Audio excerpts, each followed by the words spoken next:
You're watching TVC Breakfast. It's time for us to look at the headlines across Nigerian newspapers. And I have my regulars on a Thursday like this here with me.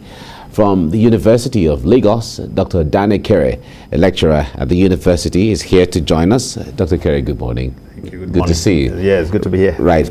And the journalist, Dario Odufowokan, is also here. Dario, good morning. Good morning. Good to see you. It's a pleasure. Great. Let's begin with the Nation newspaper. The Nation newspaper says, train attack, that's the focus here. Terrorists contact hostages' families.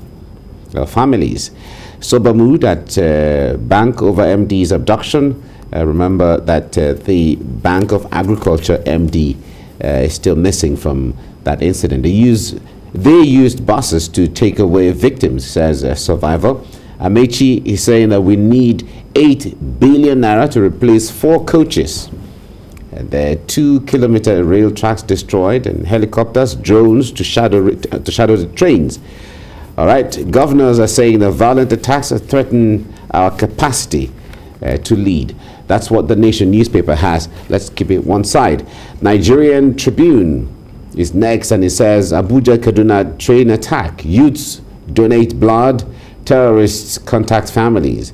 How bureaucracy caused train attack. Minister of Transport Amechi is saying this.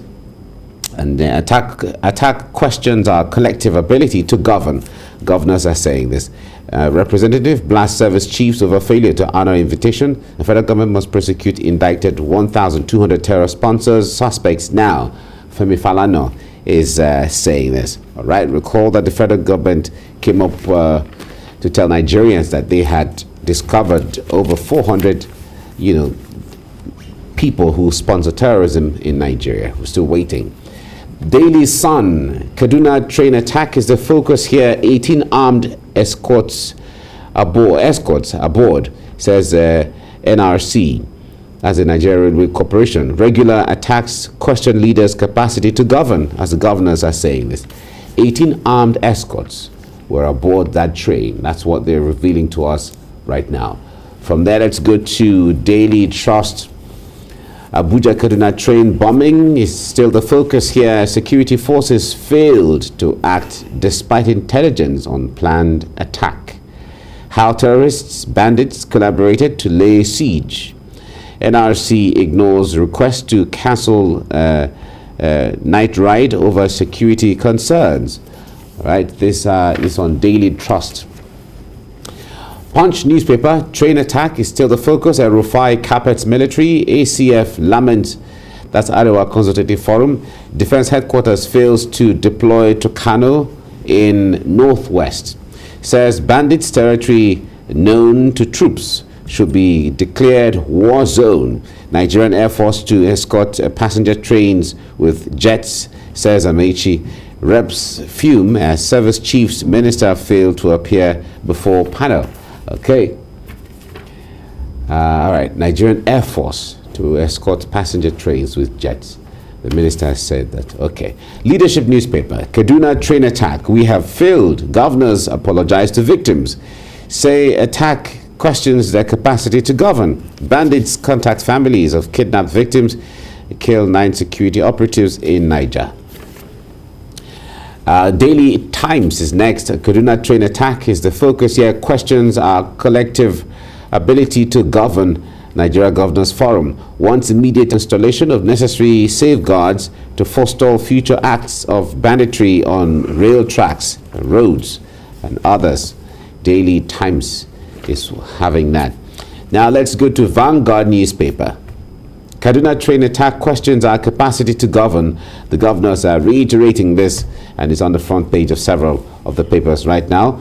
Morning Now and Everyday Ordeal. Khan is saying this. Life near worthless under APC Buhari, says the PDP. We must treat economic saboteurs with iron hand. Senator Buhari is saying this. All right. That's controversy rages over passengers manifest. It's all right. You find that on the in the inside cover. That's a Vanguard. This Nigeria also has the train terrorist attack as a focus. Reps berate security agencies. Huriwa calls for Gumi's arrest. And Khan warns victims as UK advises citizens to avoid 7 states. Okay, from there let's go to First News. And it says bandits, First News says bandits in fresh Kaduna attack killed 23. As nation mourns train massacre, National Assembly summoned top security officials. That's First News. National economy is next. NRC may lose 265 million naira monthly over suspension of train services. All right, these are other dimensions to this. So when this happens, it tells you there are always social economic implications to them. NRC may lose 265 million naira monthly over suspension of train services. Blueprint newspaper, Adamu opens up. I never knew I would be APC chair a month ago. It's okay. We must buckle up. 2023 won't be easy for us. Party will ride on Buhari's integrity and legacies. That's what the new chairman of the APC is saying. He took over. His predecessor handed over to him formally yesterday. That's the blueprint. News Direct is next, handing over. No more election failure in APC. Senator Adamu is saying this. Buni out. Adamu-led APC National Working Committee assumes office. Seeks support of committee members. That's News Direct. And then from there, let's go to Business Day, which is the last one we're looking at now. Micro pension drags as customers' behavior remains unclear. That's Business Day. All right, gentlemen, let's look at this issue here. The train attack in Kaduna, on Abuja-Kaduna way or road, is still fresh in the minds of Nigerians. And as it is, whether government is making the right moves to assure Nigerians is totally a different thing. But we're hearing that so far the hostages have contacted the families, or some families, although they have not stated their demands on whatever, but they have told the family that their daughter and some of the other persons who are missing are with them. All right. The point there is, another thing there is that the governors, some of the governors' authority are saying that the military, they know where these enclaves are, where the camps are. Dari, talk to us. It is not always a pleasant thing to talk about some of the things we now see become daily occurrences in Nigeria. And the most painful is the fact that we see more of bulk passing. The governors are saying it is the military. The military will tell you it is a system. The system will tell you we don't even know what to do. We are overwhelmed. What happened to that train is a pointer to the fact that there is no place that cannot be attacked in this country. I was listening to a retired military personnel who now runs a private security outfit saying, even this is somebody who was deputy commander of a United Nations peacekeeping operation. He said even he never thought that any terrorist would choose to attack a moving train. He said the logistics, the resources, the danger involved is so enormous that it is not something anybody will really want to do. That there are softer and easier targets. He said the only reason that train was attacked is because these criminals want to send a message to Nigeria as a nation and to Nigerians that look, we're in charge. If they could successfully derail a train, stop it, kill people and cut away more than enough people, now contacting families to demand ransoms eventually, it shows that what were the reasons why some of these names we found in the train were in the train. It's because the airport the flight was no longer safe. They could no longer drive Abuja Kaduna. Driving from Abuja to Kaduna already became unsafe. So a lot of people took solace in the train, the railway. But then, meaning that these terrorists are also calculating that, okay, you people are leaving the road for us. All right? We will tell you that nothing is safe in this country. We will show you that there is nowhere you cannot hear from us. Okay. So they went for the train. And we lost lives again. And Mike, you and I are here as usual to mourn, to discuss, to talk. We can't continue like this. It's really disheartening. We cannot continue like this. It's really disheartening. Dr. Ekere, you have been on the program so many times. We talk about these things. This is not the first time there's an attack. We talk about these things. Government give assurances and what has to be done, what has to change, and all of that. But we're still here. And the attack becomes regular, where these people do something and they tend to get away without being arrested. Sometimes we hear of a foiled attempt here and there, but then they make a statement each time they do some of these things. Yes, they are, because they are thinking, they are planning, and they strategize. I'm surprised that, and I am worried really that this kind of attack could take place. I doubt if it happened without any sense of, information, kind of leaking, what you call security tips, And there's even one of the papers that said that the army or the security agencies actually had intelligence on this. So how long does it take us to actually respond to such things? I think that's the problem, really.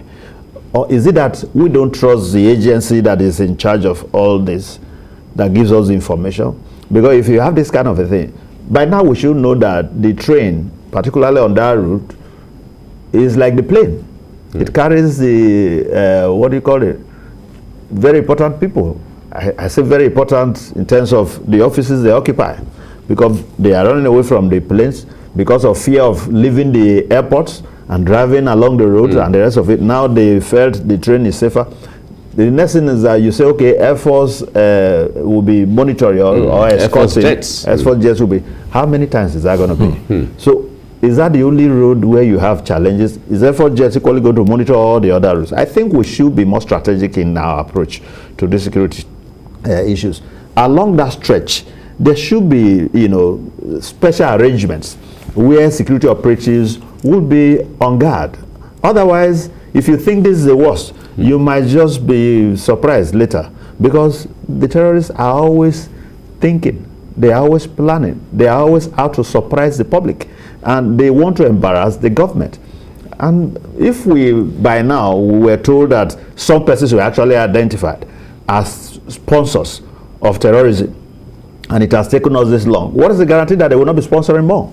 So I am thinking that the way and manner we act on so many of these things is a bit slow, and we need to go ahead of the terrorists. That's the only way we can, stem this kind of attacks. Okay.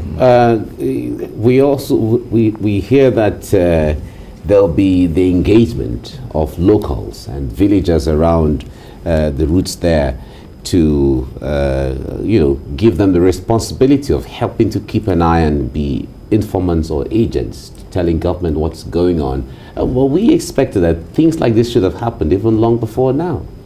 Things like this should have happened long before now, yes. That is our expectation. We are also aware now. We're not aware before, but we're aware now that certain important, not even just necessary, certain very important security measures that ought to be part of the train, that this railway project, were not put in place. The minister came out to say it himself, that he proposed as part of the project certain things at certain cost, but his colleagues, quoting him, his colleagues in the cabinet These are not necessary. Let's just go. You see, when you are fixated, when you are carried away with your laws of, oh, we did this, oh, we have achieved this, oh, we are the ones who did this. Whatever is worth doing at all is worth doing well. If we must copy, we must learn how to paste properly. As a country, we are a country of copy and paste. We copy and paste everything we see elsewhere, but we don't even know how to paste. When we copy, we paste wrongly. You saw China, you saw Singapore, you saw Japan making good use of the railway to develop their countries. Yes, one of the greatest product that led to development in China is the railway. Agreed. But was this how they did it? They did it. Those security measures are always in place whenever they site railways and use trains. But we decided to site railways, revamp our moribund railway system, use train, their own brand of train, new trains, attractive, colorful. But what is needed to protect the train, the people, and the entire investment, our national patrimony? We chose to do away with it. And I tell you, a good look at all these figures eventually will tell you, I'm sure, being a Nigerian who has lived in Nigeria all his life, I am sure that what we spent could probably have taken care of all these things. But bureaucracy here, contract splitting here, interest there, will ensure that we get half measure at the end of the day. Half measure. We must find a way of putting the interest of the people ahead at all time when we have considerations to make. All right. It is important. Okay. Now, news reports yesterday from some of the testimony of those who were on board the train said that those persons who conducted the attack, the bandits, terrorists, whatever they are, that there were people, very young little children, or not children in that context, but between 18 years, teenagers, 20 years old, and all of that. And then they said they also spoke strange languages that were not Nigerian. Yeah, it's not strange. It's not strange that there are a lot of infiltration from outside. And but you see, like we used to say, the rat in the house actually is the one that gives invitation to the one outside that there is food, come. You know, visitors or strangers, strange elements will not just, you know, pump in and begin to carry out this kind of carnage.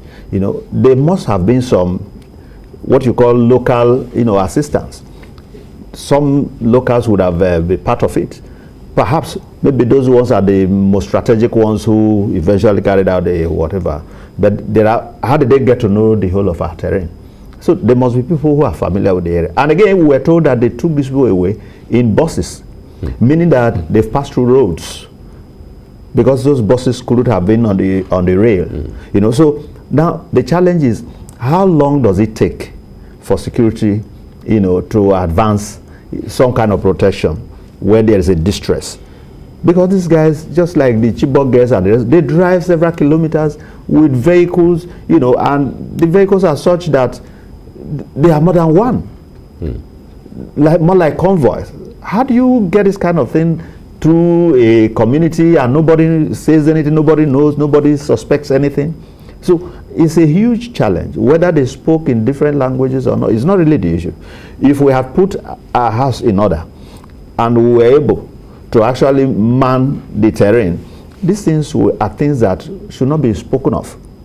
So I am thinking that the other time, at least we did a road to Niger borders, a rail and all the rest, in the name of we want to get what do you call it, oil, whatever, and some market and the rest.